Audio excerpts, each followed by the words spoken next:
Bueno, hermanos, pues esta noche, que es la última, nos toca terminar, nada menos que terminar con el Antiguo Testamento. Nos tocan los libros poéticos y sapienciales. Obviamente, los libros poéticos, algunos juntan los poéticos y los sapienciales, porque los sapienciales, es decir, los de la sabiduría, también están en verso, la inmensa mayoría. Pero poéticos son porque están escritos en forma poética. Pero es que entonces también habría que meter buena parte de trozos de los profetas en los poéticos, porque muchos oráculos proféticos están dados en verso, es decir, están dados también en forma poética.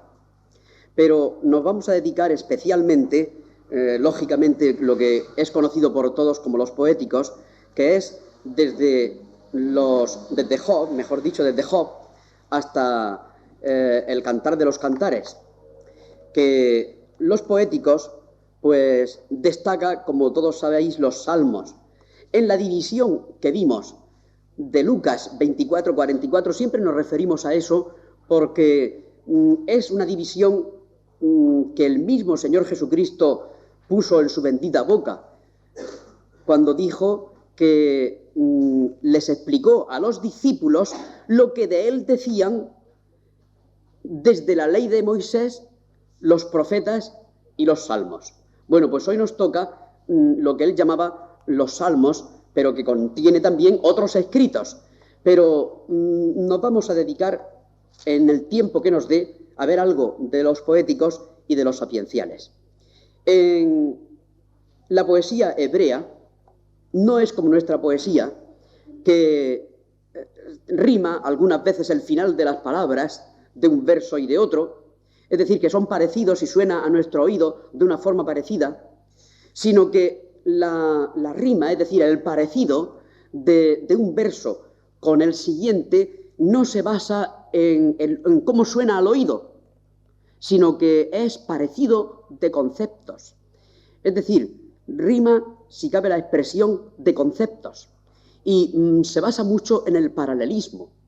Miren, por ejemplo, el Salmo 119, el versículo 15. El 119:15 tenemos un ejemplo. Dice así, en el versículo 15 del Salmo 119, en tus mandamientos meditaré, consideraré tus caminos. Bueno, ¿cómo está el parecido aquí? Bueno, en tus mandamientos rima con tus caminos y meditaré rima con consideraré. O sea que son dos versos muy similares, como ustedes pueden observar. Y al parecerse el primer verso al segundo verso, aunque cambie de palabras, hay unos matices que se introducen en el segundo verso que no estaban en el primero. Es decir, que no es que sean exactamente iguales los dos versos, el versículo 15 son dos versos, sino que hay un parecido de conceptos, pero con matices diferentes en un verso y en otro. Y de esa manera es más rica la afirmación que se hace, pero al mismo tiempo hay un paralelismo de conceptos que lo graba en la mente del que tuviese que aprenderlo de memoria, cosa que hacían mucho los hebreos. Miren ustedes, en tus mandamientos meditaré. Meditaré se parece a consideraré. Y en tus mandamientos, tus caminos.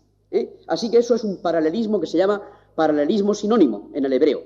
Esta es la poesía hebrea. No podemos detenernos ni muchísimo menos en la poesía hebrea. Pero esto es un detalle para que ustedes vean cómo al traducir se encuentra la facilidad de que, aunque sea otro idioma, como los conceptos son similares, pues se puede traducir la poesía hebrea aunque suene de forma totalmente diferente en otro idioma. Hasta la palabra de Dios, hasta en esto, nos da ventajas la palabra de Dios, que el verso hebreo rima en conceptos, no rima en sonidos. ¿Verdad que esto se entiende, verdad? Bueno, pues vamos a ver otro ejemplo, pero esta vez en lugar de paralelismo parecido, como podríamos decir similar, paralelismo sinónimo, es paralelismo antitético. contrario. Proverbios 10:1. Proverbios 10:1.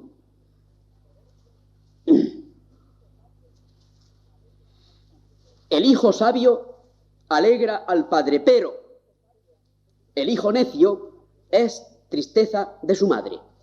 Observen ustedes que los conceptos son muy similares pero contrarios.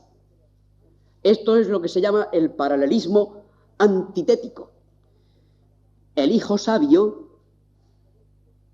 es contrario al hijo necio que hay en la segunda parte del proverbio. Alegra es lo contrario a es tristeza, lo contrario. Y el padre es similar a la madre. Entonces, esto también se llama paralelismo, pero paralelismo antitético, porque es contrario. Así se estructura la poesía hebrea. Obviamente esto se puede traducir a cualquier idioma. Y entonces nos encontramos con que la poesía hebrea es traducible a cualquier idioma independientemente del sonido del idioma. Aunque también los eruditos encuentran ciertas medidas, cierto metro, encuentran cierta cadencia en el sonido del hebreo, encuentran ciertos acentos que forman parte de todo eso de la métrica hebrea. Los que hayáis estudiado algo de métrica castellana, pues sabéis que todo eso existe, ¿no? La acentuación, la medida, el sonido, pero en el hebreo lo más importante de todo es el concepto. Y por eso, gracias al Señor, se puede traducir también, porque riman conceptos y no riman sonidos, y no nos importa mucho el metro, y no nos importa mucho el acento. Y por eso en cualquier idioma se traducen, y esto es muy bueno, se facilita mucho la traducción en los libros, o sea, de los libros poéticos o de las partes poéticas que tiene la Biblia, que incluso, como decía antes, hasta los profetas escribieron mucho en verso. Bueno, pues, entrando un poquito más en el contenido de los poéticos, vamos a centrarnos un poco en los salmos porque es el que más destaca. El mismo Señor Jesucristo lo hizo en Lucas 24. Obviamente, destacó el libro de los salmos de entre todos los escritos. Pues yo haría una pregunta aquí a la congregación, lo mismo me hago a mí mismo. ¿Nos hubiera gustado a nosotros ahondar en el corazón y lo que pensaban y lo que pasaba por la mente de hombres y mujeres de hace miles de años? ¿A ustedes les hubiera gustado meterse en el corazón o en la mente de un David? ¿O meterse en el corazón o en la mente de un Moisés y ver qué pensaban y ver qué pasaba por su corazón, cómo eran sus reacciones, cómo eran sus tristezas, cómo eran sus alegrías? Léanse los salmos. Ya está. Los salmos son la expresión del corazón del hombre, de Dios, porque todos los que escriben los salmos eran piadosos, eran creyentes, del hombre de Dios en la antigua dispensación, bajo la ley, en el Antiguo Testamento. Los salmos revelan clarísimamente cómo eran las reacciones de estas personas, cuáles eran sus perplejidades, cómo oraban, cómo adoraban, y todo esto es antes de la revelación plena que encontramos en nuestro Señor Jesucristo. También se ha dicho que es la reacción o la actitud del hombre de Dios frente a la revelación que recibe del Señor. El Señor se revela y el salmista contesta. Su reacción frente a los hechos maravillosos del Señor o frente a los hechos que no comprende, también hay eso. Salmos que expresan gran perplejidad en los salmistas. Salmos que incluso no se explican las cosas y se la ponen al Señor delante casi como si dijéramos un poquito enfadados, diciendo, Señor, ¿y cómo es posible?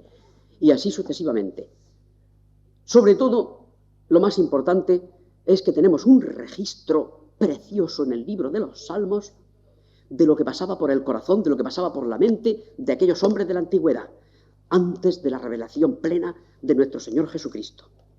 El salmista, y esto ya vamos entrando cada vez un poquito más en el contenido de los salmos, el salmista ama a Dios, es un piadoso cierto, ama la ley del Señor, se regocija en el Señor, se deleita está en la ley del Señor, lo mismo en su ley como en el Señor mismo, que no se nos despiste ese tema, que no es lo mismo la ley del Señor que el Señor mismo. Porque cuánto amo yo tu ley, todo el día es ella mi meditación, pero otras veces dice, deleítate en Jehová, en el mismo Señor. Así que en ocasiones el salmista se está deleitando en los mandamientos del Señor, en la ley, en los estatutos y decretos, etcétera, en la voluntad expresada de Dios, y otras veces se está deleitando en la mismísima persona del Señor. Deleítate en Jehová, dice, por ejemplo, el Salmo 34, y otros salmos así por el estilo. Confía en Él, reconoce su pecado en ocasiones, estoy diciendo varios de los contenidos de los salmos, reconoce su pecado, se arrepiente en muchas ocasiones, canta bellos poemas al Señor, sabe que el Señor le perdona y salta en adoración y en alabanza y convoca a otros, muchas veces, a que se unan a Él en la adoración y en la alabanza. Y así sucesivamente nos encontramos con que el salmista adopta muy diferentes actitudes según el salmo que sea, de tal manera que hay salmos sumamente diferentes unos de otros. Desde salmos en los que está simplemente orando por una enfermedad, hasta salmos en los que está adorando de una forma exultante a su Señor juntamente con el pueblo, hasta salmos en los que está, que son los que se llaman salmos imprecatorios, clamando por venganza de sus enemigos. Es decir, salmos totalmente diferentes unos de otros. Y esto es la realidad pura de lo que pasa por el corazón de un creyente. Desde luego, hay ocasiones en que se ve muy claro en los salmos que el salmista no tenía toda la revelación que tenemos nosotros, eso se ve clarísimo. Porque cuando pide venganza de sus enemigos, por ejemplo, se ve clarísimo que no tiene toda la revelación que tenemos nosotros, que nos ha dicho el Señor muy claramente, hijos míos, no venguéis vosotros mismos, sino dad lugar a la ira de Dios, porque mía es la venganza, yo pagaré, dice el Señor. Pero los salmistas no habían recibido toda la revelación que hemos recibido nosotros y a veces clamaban con el dolor lacerante que le producían las circunstancias y pedían a veces venganza de sus enemigos, cosa que el Señor no aprobaría, pero que indudablemente es comprensible dada la persecución a que algunas veces se veían sometidos. Sigamos adelante porque hay algo muy interesante que es los protagonistas en los salmos.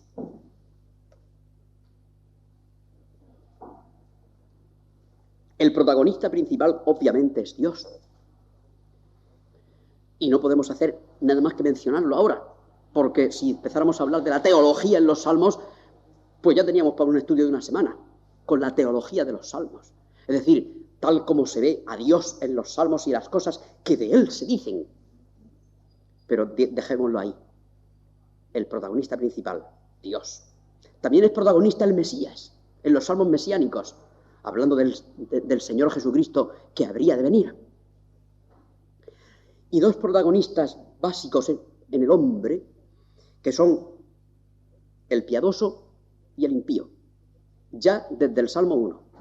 Desde el Salmo que abre el Salterio, nos encontramos ya con los dos protagonistas humanos más importantes en los salmos. Digo humanos, porque el Mesías y Dios, por supuesto, están por delante. Pero humanamente, los dos personajes más importantes en los salmos ya los preconiza, es decir, ya se anticipa en el mismísimo umbral del Salterio, en el Salmo 1. Porque allí ya vemos a los dos protagonistas principales, al impío y al justo o piadoso.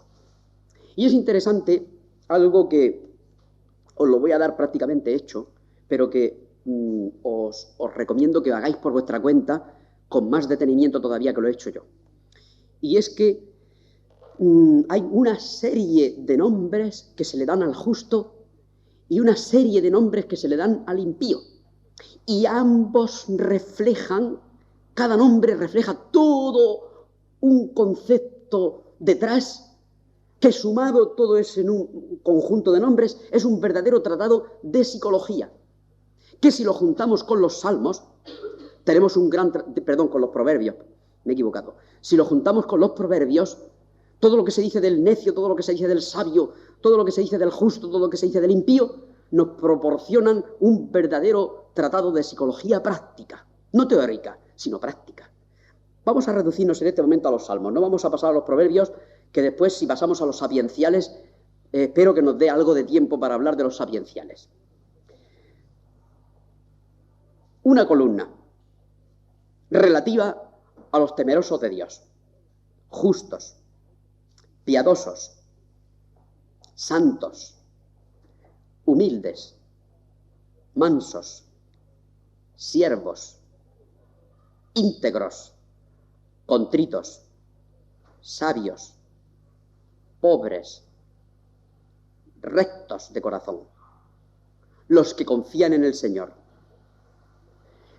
Vamos a dejar los que, porque la frase completa los que se repite muchas veces, los que te temen, los que confían en el Señor, etc.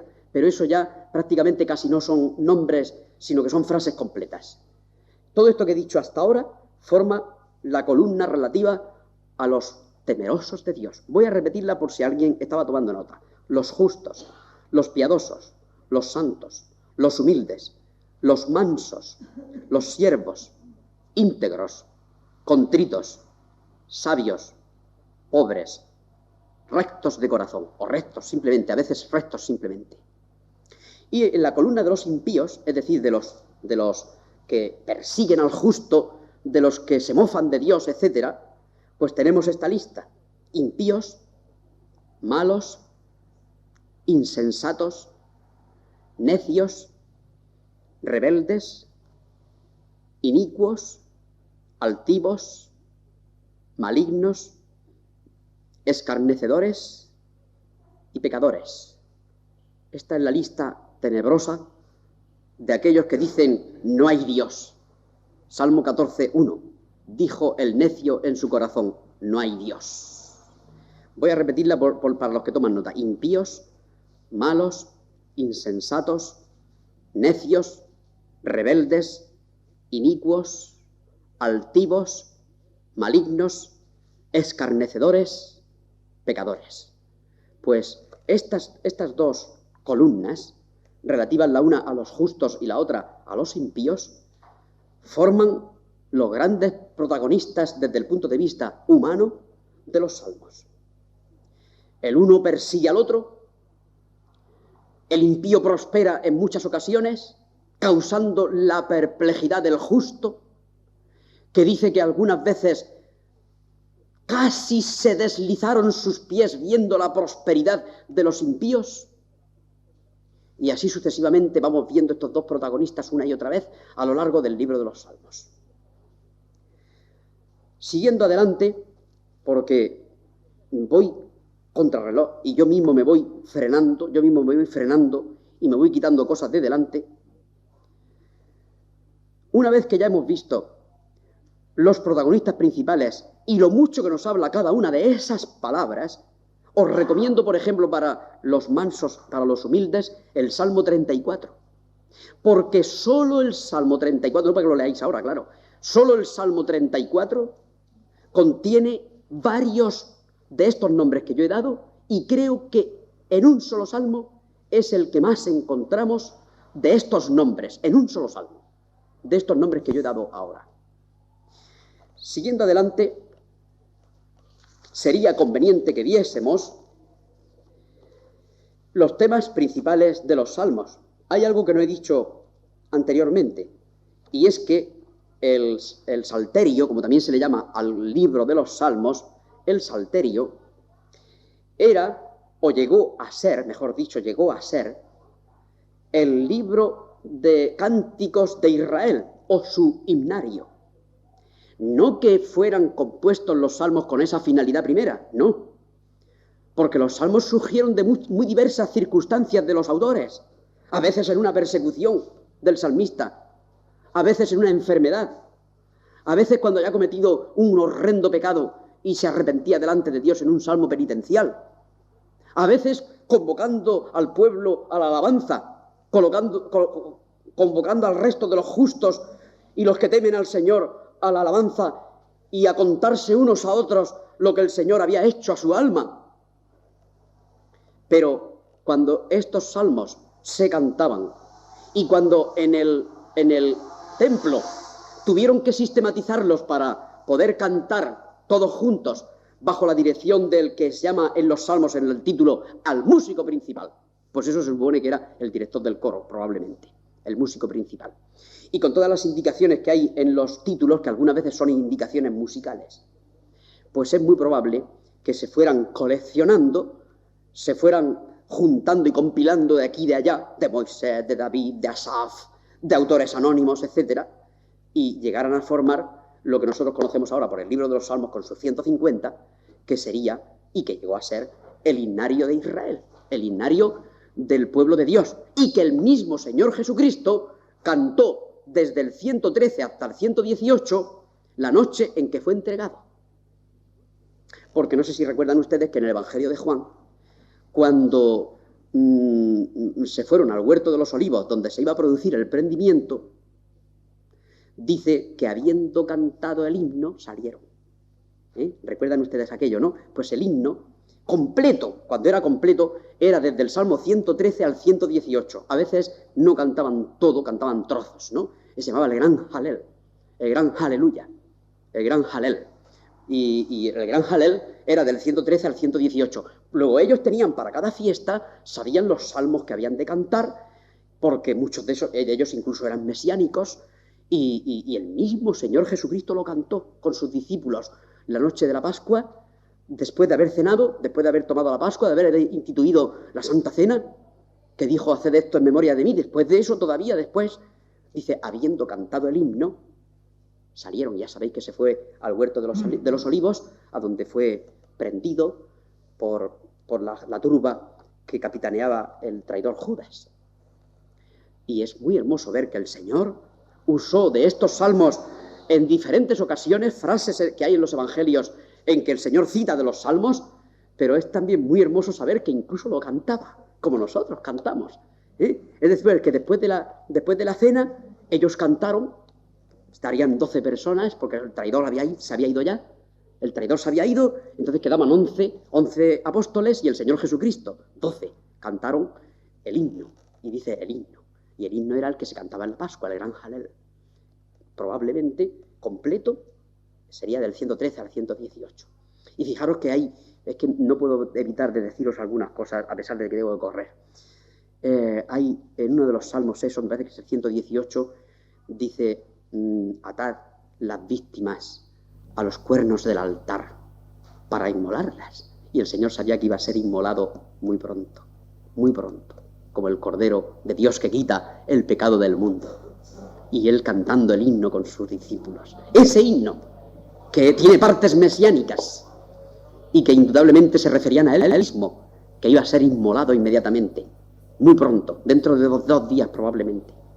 Así que, hermanos, los salmos nos traen unas evocaciones preciosas para nosotros, ¿verdad? Bueno, vamos a ver algo que estamos haciendo repetidas veces a lo largo de estos días, como hicimos anoche con los profetas.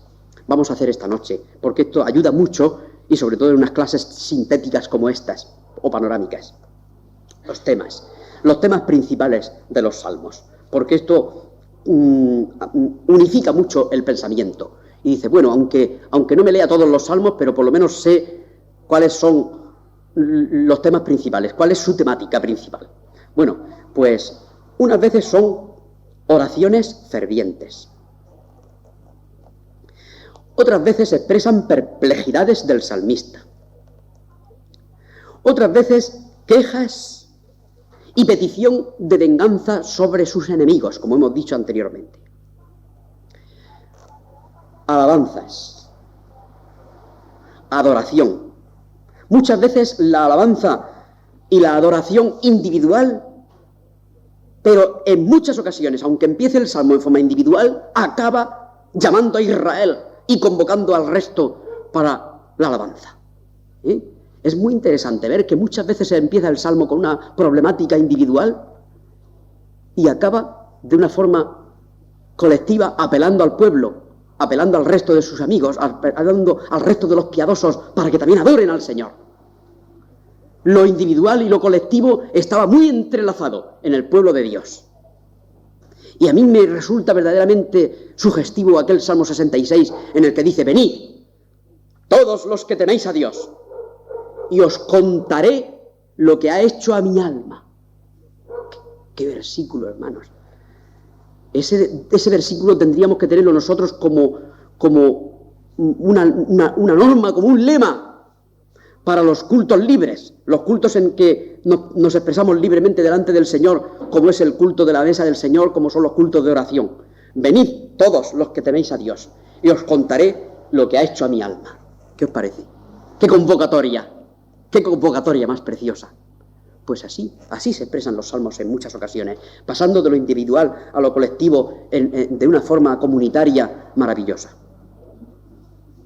Otras veces son expresiones de arrepentimiento, los llamados salmos penitenciales, expresiones de arrepentimiento.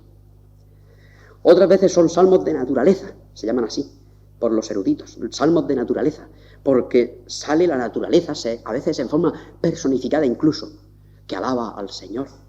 Los mismos cielos y la tierra y la creación y la expansión denuncia la obra de sus manos. Otras veces es la ley que es a veces hasta personificada y alabada 1000 veces. Digo 1000 por no decir 1040. Muchas veces es alabada la ley, la Torah. Fijaros que no ha habido día aquí, en estas charlas, estas noches, que no nos hayamos referido de alguna manera a la Torah, a la ley. Los 2 días que estuvimos con ella, obviamente. Pero es que cuando hablábamos de los profetas y de los históricos, claro, indudablemente, porque todo partía de la ley del Señor, que convierte el alma y que hace sabio al sencillo, y que era la norma suprema, la constitución del pueblo, la constitución de Israel, y la norma de fe y conducta de cada piadoso. Y obviamente, tanto en los históricos nos hemos tenido que referir a ella, porque era la normativa nacional e individual de los de Israel, del norte o del sur, ahora no estamos haciendo distinción. En los profetas, como es obvio, porque la ley en los profetas estaba clarísimo que los profetas apelaban constantemente a la ley del Señor y cómo el pueblo y sus gobernantes la quebrantaban. Y ahora en los salmos también tenemos que referirnos a ella sin más remedio, y en los sapienciales obviamente también tendremos que hacerlo, porque era la ley, era la norma emanada del Señor, y por la cual se regía el pueblo y se regían los individuos. La norma, la normativa, la ley alabada 1 y 1000 veces por el salmista, por los piadosos. Otras veces consiste el salmo mismo de una convocatoria, el salmo completo a veces. Venid, alabemos, cantad, y así sucesivamente. No vamos a extendernos mucho, pero ya sabéis que el salmista convoca muchas veces a otros para la alabanza, para el cántico y para la adoración. Otras veces son, o todo el salmo, o parte del salmo, profecías implícitas sobre el Mesías, sobre el Señor Jesucristo. Y estos se llaman mesiánicos, salmos mesiánicos. Salmos que tienen que ver o anuncian proféticamente algo referente al Mesías.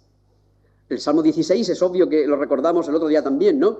No dejarás que tu santo vea corrupción, ¿verdad? No dejarás mi alma en el Seol, ni dejarás que tu santo vea corrupción. Y el apóstol Pedro cita ese salmo precisamente diciendo que David, que era varón profeta, profetizó del Señor Jesucristo de esa manera. Dice, claro, no puede estar diciéndolo de sí mismo, dice Pedro, dice, no puede estar diciendo de sí mismo que tu santo no verá corrupción, porque ahí tenemos su sepulcro. Y todavía estaba el sepulcro de David allí cuando estaba hablando Pedro, ahora no está. Pero cuando hablaba Pedro, en el libro de los Hechos, capítulo 2, ahí estaba el sepulcro de David. Y decía Pedro, dice, no dejarás que tu santo vea corrupción, no podía decirlo de David, de sí mismo, porque ahí lo tenéis corrompido. Ahí tenéis sus huesos en el sepulcro. Tiene que decirlo de aquel que había de venir. Y otros muchos salmos. Dijo el Señor a mi Señor, siéntate a mi diestra hasta que ponga a tus enemigos por estrado de tus pies. Tú eres sacerdote para siempre, según el orden de Melquisedec. Y así sucesivamente. Muchos de esos salmos que son citados después en el Nuevo Testamento, en Hebreos, en los Hechos, en las Epístolas, muchos de esos salmos son mesiánicos, o parte de ellos son mesiánicos. Ese que citábamos, me parece que era ayer, el 40, el hacer tu voluntad, oh Dios mío, me ha agradado. También es mesiánico, porque lo cita Hebreos, después más tarde como del Señor Jesucristo, y así. Hay muchos trozos o salmos mesiánicos preciosos. Algunas veces no sabemos si los salmistas mismos sabían la profundidad de lo que estaban diciendo, o eran guiados por el Espíritu de Dios de una forma que iba más allá de su propio conocimiento, como se dice en la primera de Pedro. Bueno, hay otros temas en los salmos, como por ejemplo, expresiones sapienciales. ¿Qué quiere decir eso? Pues quiere decir que los salmos primordialmente son poesía lírica o poesía épica. Lírica es cuando expresa sentimientos del corazón, y épica cuando cuenta las hazañas de Dios, las hazañas de Israel, etcétera, ¿verdad? Pero otras veces tienen como diría yo, lo sesudo de la sabiduría. Y hay salmos como el 37 que son eminentemente sapienciales. Lo estás leyendo y te parece que estás leyendo proverbios o partes de proverbios. Como tema también contiene relatos de la historia de Israel. Hay salmos casi completos dedicados a la historia de Israel y la operación de Dios en la historia. ¿Sí? Cosa también muy importante, porque revela que la historia hablaba al piadoso. Y cómo no a nosotros, queridos hermanos. Si para nosotros la fe fuera simplemente elementos subjetivos nuestros, o elementos subjetivos que hemos copiado de nuestros padres, o que hemos imitado de algunos hermanos más o menos destacados en la asamblea, pues quizá podíamos dudar nosotros de que tanto subjetivismo tuviera una base firme.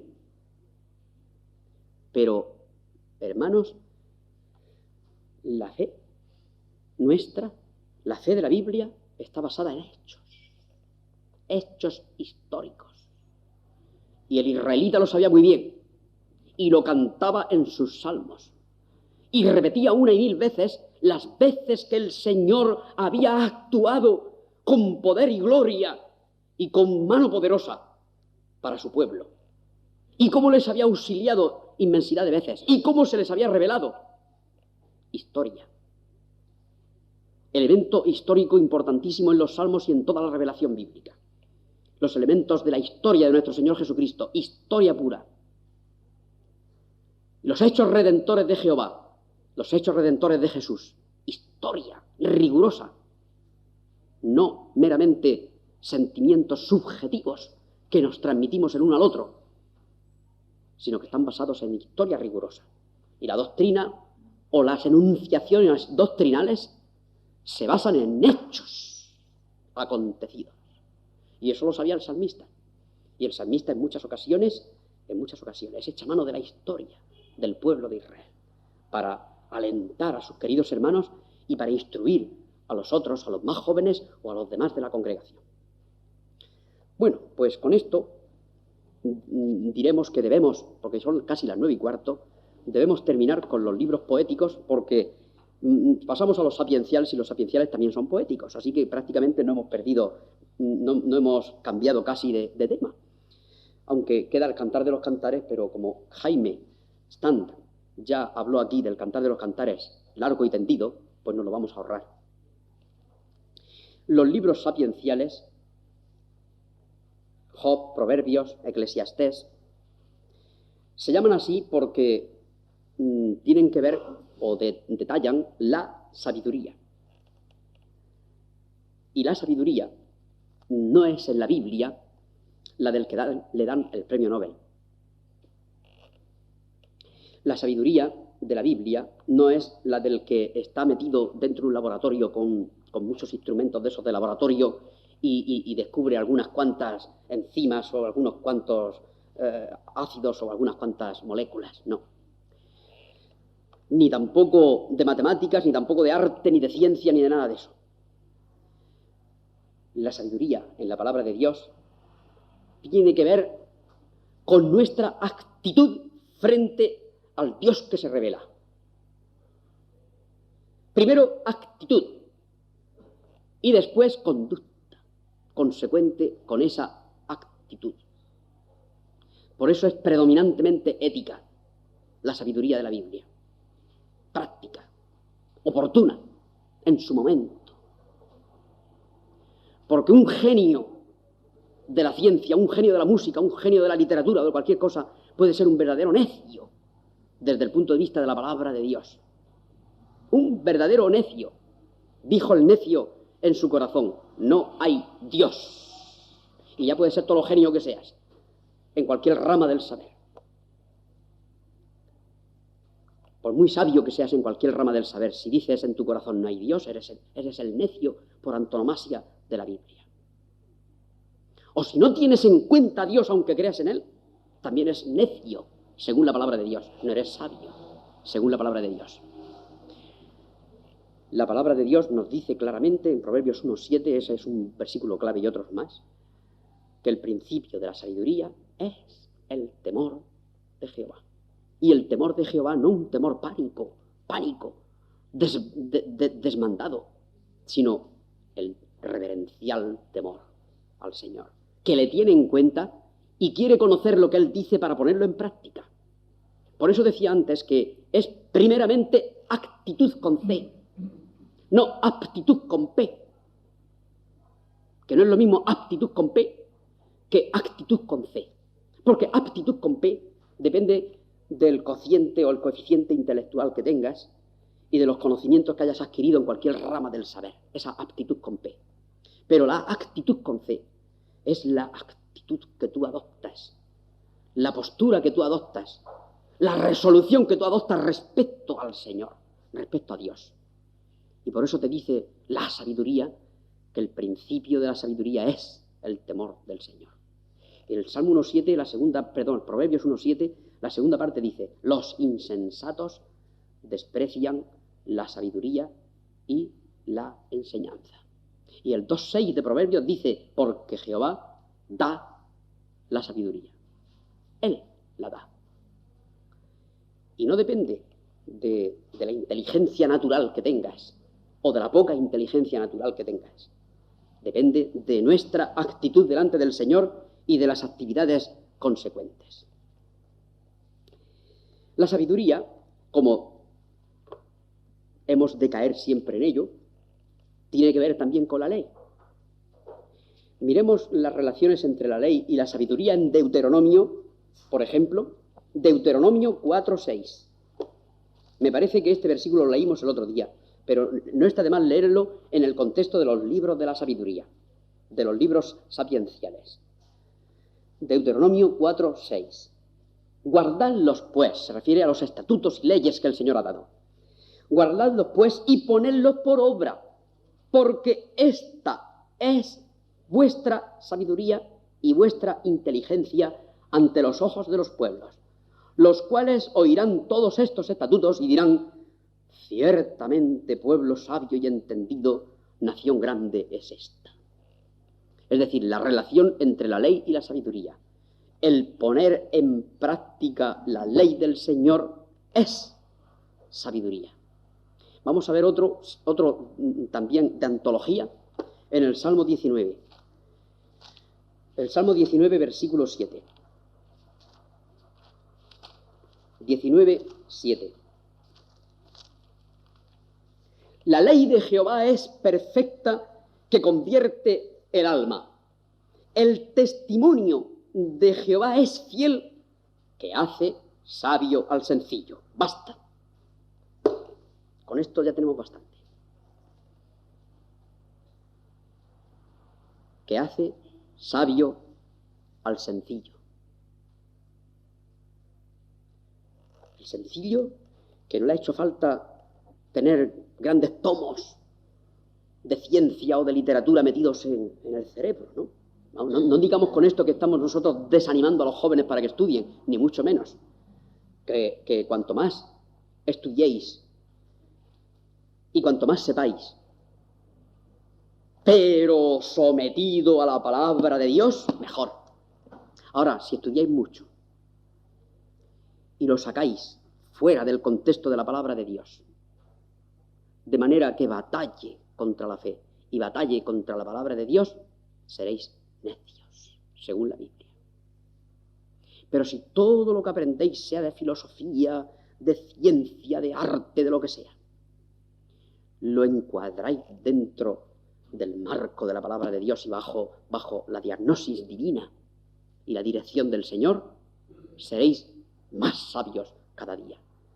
Porque no encontraréis ningún conocimiento del saber, ninguna rama del saber que no se pueda armonizar y someter con la palabra de Dios. Y eso lo digo después de muchos años de mirar por aquí y por allá, y de leer por aquí y por allá, y de estudiar por aquí y por allá. Que hace sabio al sencillo. Pero claro, la sabiduría no basta con el principio. La sabiduría empieza con la actitud que decíamos, el temor del Señor. Pero continúa expresándose en la práctica. Y vamos a ver 3 versículos más que empiezan igual, que el principio de la sabiduría es el temor del Señor. Pero vamos a ver la segunda parte en cada uno de ellos. Hemos visto unos 7 de Proverbios. Vamos a ver 111.10 de los Salmos. 111.10. 111.10. El principio de la sabiduría es el temor de Jehová. Empieza igual. Pero vamos a ver la segunda parte. Buen entendimiento tienen todos los que practican sus mandamientos. Ya estamos con la práctica. Ya estamos con la ética. Ya estamos con la conducta.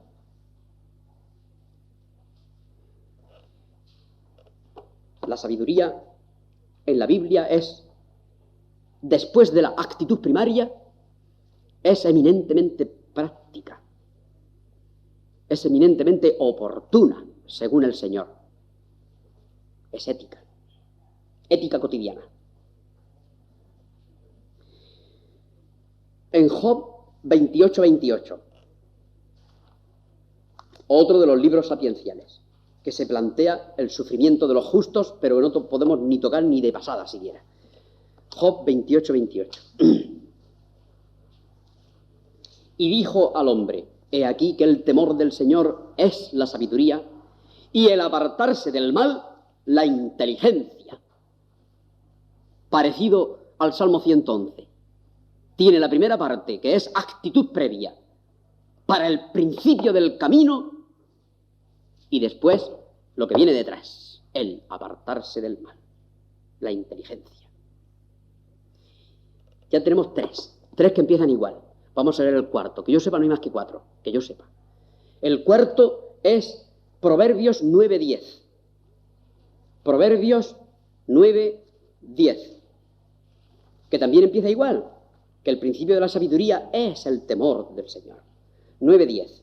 El temor de Jehová es el principio de la sabiduría, y el conocimiento del Santísimo es la inteligencia. ¿Qué os parece la segunda parte? Pues no sé qué os parecerá, pero a mí me parece lo más sublime que hay ya. Ya esto ya es el no va más. ¿Por qué es el no va más? Vamos a ver por qué. Yo lo anticipé antes. Porque existe la ley revelada del Señor. Existe la voluntad revelada del Señor. Las cosas secretas pertenecen a Jehová nuestro Dios, más las reveladas a nosotros y a nuestros hijos para siempre, a fin de que hagamos el contenido de esta ley. Deuteronomio 29:29. Las cosas secretas, las cosas reveladas. Bien, la ley es o pertenece a lo revelado. Y nosotros nos deleitamos en la ley del Señor y en hacer sus mandamientos y en el temor del Señor, que es el principio de la sabiduría. Pero viene algo más que va más allá todavía de su ley, que es Él mismo. ¿Quién es mayor? ¿El Señor o su ley? Me parece que es una pregunta obvia, ¿no? Una pregunta elemental. ¿Quién es mayor? ¿La ley o el Señor? Pues obviamente el Señor mismo, ¿no? Pues el de Proverbios, no se queda solamente en la ley del Señor o en el temor del Señor, sino que quiere ir más allá y conocerle a Él mismo. que es lo que decíamos antes respecto a los salmos, que los salmos no solamente se deleitan en la ley, no solamente se deleitan en la voluntad revelada del Señor, sino que se deleitan en Jehová mismo. Por eso dice que el principio de la sabiduría, Proverbios 9:10, es el temor de Jehová, y el conocimiento del Santísimo es la inteligencia. Y si nosotros llegamos a conocer su persona, que excede a su ley,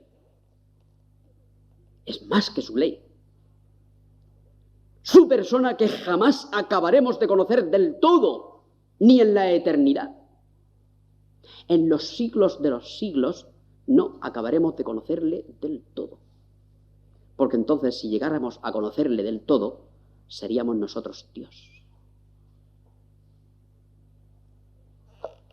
Si nosotros llegásemos a conocerle de forma acabada y completa, seríamos Dios. O seríamos como Dios.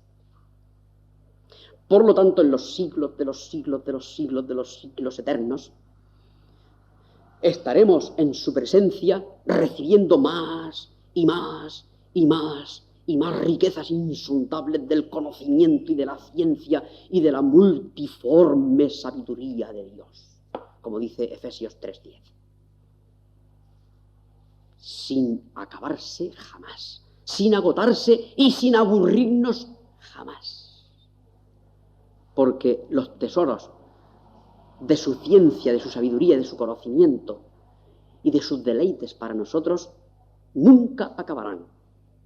Porque por definición Él es el infinito, Él es el eterno, Él es insondable y se irá revelando más y más de sí mismo conforme vayan pasando los siglos de los siglos. Y por eso es por lo que nosotros, queridos hermanos, cuando tengamos dudas, cuando no sepamos qué hacer en alguna cuestión de ética, cuando no sepamos qué hacer en alguna parte de nuestra vida, de nuestra conducta, de alguna situación, pensemos lo siguiente. En mi caso, en esta situación, ¿qué haría Jesús? Cuando no tengamos ley escrita, concreta sobre un asunto, cuando nos falte un versículo oportuno, justo para esa situación, ¿qué haría Jesús? Os voy a poner un ejemplo, muy sencillo. En la Biblia no aparece el tabaco, no aparece el fumar. Vosotros, perdonad si os parece una irreverencia. ¿Os imagináis al Señor Jesús con un puro, fumando? Y no con un puro, un cigarrillo siquiera. ¿Os lo imagináis al Señor Jesús fumando? Si viviera en nuestra época. Nomás te dejo ahí la pregunta. Eso es ética cotidiana, hermanos. Ética cotidiana de cada día. ¿Qué es más, el Señor o la ley? Deleítate, querido hermano, deleítate en la ley del Señor, como lo hacía el salmista. Pero te faltarán versículos para cada asunto cotidiano. Pero deleítate más aún en su persona. Proverbios 9:10. El temor de Jehová es el principio de la sabiduría y el conocimiento del Santísimo, de Él mismo, es la inteligencia. Ora a Él. Relaciónate con Él en meditación. Por medio de su palabra, por medio de lo que de Él conocemos y nos describen los evangelios y las epístolas al Señor Jesucristo.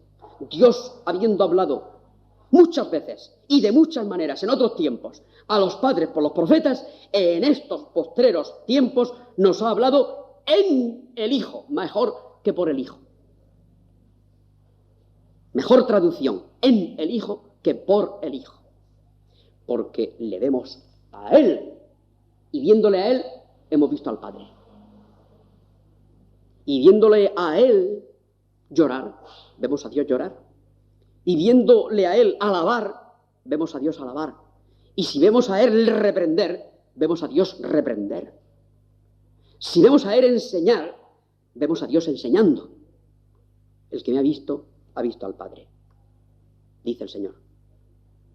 Contémplale a Él, tal como se revela en el Nuevo Testamento, pero también como se revelaba a Jehová en el Antiguo Testamento, porque Jehová es Cristo. Lo que se dice de Jehová en el Antiguo Testamento se dice de Cristo en el Nuevo Testamento. La roca de los siglos, el príncipe de paz, el rey. Y así sucesivamente, queridos hermanos, es importante darse cuenta de que la sabiduría tiene que ver precisamente con eso, con la actitud, y así se presenta en los libros de sabiduría. La sabiduría clamando por las calles, en las encrucijadas de los caminos, dice a cualquier simple: venid acá, dejad la necedad. La sabiduría evangelizando incluso, la sabiduría saliendo al paso de todo simple para atraerlo al Señor. Así se presenta la sabiduría en Proverbios, y también desciende a la vida cotidiana. La vida cotidiana, hermanos, requiere muchas veces luz en detalles pequeños, en detalles mínimos, pero la vida está compuesta muchas veces de pequeñas cosas sumadas. Y después el libro de Proverbios desciende al detalle cotidiano. ¿Y sabéis cómo algunos eruditos han llamado al libro de Proverbios? Dicen que el libro de Proverbios es la sabiduría en traje de faena. Claro, la sabiduría en traje de faena, porque está trabajando cotidianamente. No solamente se eleva a las grandes alturas del capítulo 8 de Proverbios, que es sublime, no solo eso, sino que desciende a la huerta, desciende al taller, desciende a cada circunstancia del matrimonio, de los hijos, etcétera, etcétera, etcétera. Y nos va siendo ejemplar. Hay 31 capítulos en Proverbios. Conozco familias que a veces han dedicado un mes entero a la lectura de Proverbios y le venía bien, porque como tiene 31 capítulos, pues un capítulo por día. Y deberían de leerlo mucho más los jóvenes de lo que lo leen, porque tiene cosas muy importantes para la gente de nuestro tiempo y para todas las edades, pero mucho más para la juventud. No sé si sabéis que las colecciones de aforismos, las colecciones de dichos de los sabios, se usaban en la antigüedad para instruir a los reyes jóvenes. En el mismo libro de Proverbios hay un ejemplo, la enseñanza con que instruyó su madre al rey Lemuel. Y es muy bonito, muy hermoso y muy ejemplar las palabras que le dice la madre al rey Lemuel, muy interesantes. Probablemente, quién sabe, si cuando el rey Lemuel iba a reinar y le daba aquellas instrucciones su madre tan sabias que hay en el capítulo, me parece que es el 31 de Proverbios. El elogio de la mujer virtuosa. Trozos magníficos, sabios, sobre la sabiduría cotidiana. ¿Y qué de la necedad? Pues si eso hemos dicho de la necedad, de la sabiduría, la necedad todo lo contrario en Proverbios. Al necio se pinta con los colores más negros. Empezando por el simple, que es el número uno de los necios, el más inocentón de todos. El simple, ligero de cascos, vacío de cabeza, bobalicón. Eso es el simple. El primero en la galería de los necios. Hay 6 grados de necedad hay en Proverbios. Y cada uno de esos 6 grados de necedad se expresan con distinta palabra hebrea.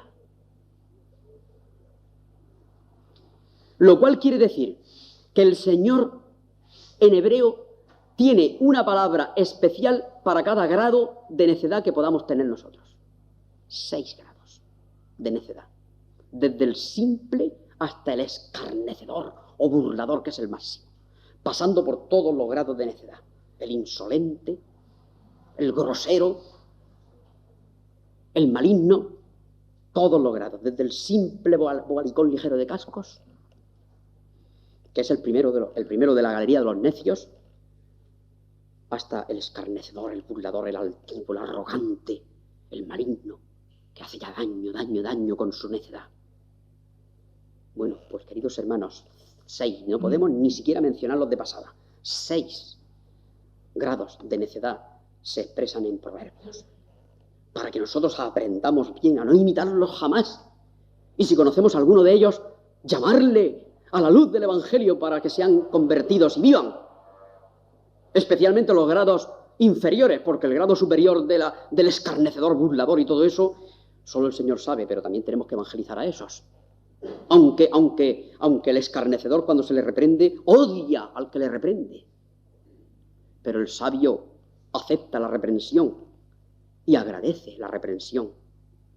Ahí se va viendo Proverbios constantemente, con el sabio recibiendo la corrección y el necio odiando al que le reprende o al que le corrige. Constantemente, esos dos personajes en Proverbios, constantemente. Y respecto a los hijos, el esquema del libro de Proverbios es de unos padres ideales, el padre y la madre ideales, que ningún padre somos tan ideales, pero aún con todos los defectos, procuramos imitar lo que pone en la palabra de Dios. Pero presenta un padre y una madre ideales, que han vivido ellos mismos la sabiduría, con mayúsculas. Y tal como la han vivido, la han experimentado, la transmiten a los hijos. Y está lleno, Proverbios, de la palabra hijo mío, hijo mío, hijo mío, sí, hijo mío, coge mi ley, hijo mío, porque yo también fui hijo de mi padre, delicado y único delante de mi madre, y ellos me decían esto y esto. Por eso el esquema de Proverbios, en muchas partes de él, no todo, pero en muchas partes de Proverbios, es de estos padres ideales que ellos mismos vivieron la sabiduría y la transmiten como el buen depósito de que se habla en 2 Timoteo. Es exactamente igual. Lo que has oído lo que has oído de mí. Esto pasa a otros hombres fieles que a su vez sean idóneos para enseñar a otros. Y así sucesivamente. Esta transmisión del depósito, esta transmisión de la sabiduría, en combinación con la ley de Jehová que convierte el alma y hace sabio al sencillo. Eso es los libros sapienciales. El libro de Job es más complicado porque presenta la aflicción de los justos y el porqué, cosa que no podemos ahora abordar ni mucho menos, pero que también es muy importante. El Eclesiastés, cuya clave es debajo del sol. La observación del sabio, pero solo según sus recursos a nivel de la tierra. No conoce más allá del sol. Por eso algunas frases de Eclesiastés incluso las usan los de las sectas para atacarnos a nosotros. Hay versículos de Eclesiastés que los usan los sectarios, especialmente testigos de Jehová, adventistas, etcétera, para atacarnos a nosotros y para decir que nosotros estamos equivocados. Pero es porque lo cogen de Eclesiastés, que es un libro que es la observación del sabio, su observación. Di mi corazón a entender, dice él. Observé y miré, y concluye de esta manera y de la otra. Pero es su propia observación debajo del sol, de un hombre que ha experimentado mucho de las cosas de la vida. Mucho. Placeres, dinero, poder, porque era rey de un imperio. Probablemente Salomón. Y sus conclusiones son unas conclusiones llenas de escepticismo en muchas partes de Eclesiastés. Y no tenemos que tomar nosotros versículos de Eclesiastés así a la ligera. Guardaos mucho y con mucho ojo de tomar a la ligera algunos versículos de Eclesiastés, porque podéis patinar. Porque Eclesiastés, en su mayoría, es la observación del hombre sabio, pero humanamente, porque lo hace debajo del sol y según sus recursos en la observación. Esa es la clave de Eclesiastés, porque si no, podremos hacer como las sectas, usar mal ciertos versículos de Eclesiastés. Y así sucesivamente, los libros de la sabiduría. Hermanos, sería precioso el poder seguir más adelante, pero si queréis, os voy a decir así un poco de pasada los principales temas que aparecen en Proverbios. El lenguaje, las palabras, la lengua, los labios, la necedad, la sabiduría, la transmisión y adquisición de la sabiduría, métodos, la mujer sabia y la mujer insensata, el sexo, los resultados de la sabiduría, salud, vida, medicina para los huesos, honra, deleite, etc. La vida sencilla que se desprende de la sabiduría, el uso de los bienes materiales, el prójimo, el amigo, la familia, los hijos, la pareja, el perezoso, la sabiduría clamando, es decir, la sabiduría como si dijéramos nosotros hoy evangelizando, la oración, la contienda, el corazón, la teología de Proverbios o los libros sapienciales en general, la vida y la muerte se tratan también en los libros sapienciales. Me parece que hay temas, temas que cada uno de ellos requiere un estudio o dos, pero es precioso.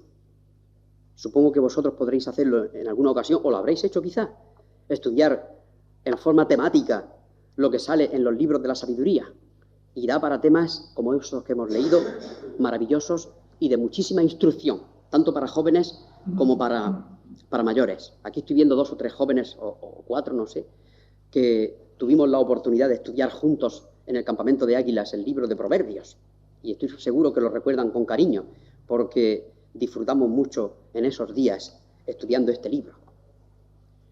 Los libros sapienciales, los libros poéticos, queridos hermanos. El principio de la sabiduría es el temor del Señor, y el conocimiento del Santísimo es la inteligencia. Hermanos, que nos preguntemos siempre qué haría el Señor en nuestro lugar, en esta circunstancia. Cada vez que vayamos a hacer algo, ¿qué haría el Señor en mi lugar? Que así lo hagamos, porque entonces nos irá mucho mejor que algunas veces nos va. Así sea.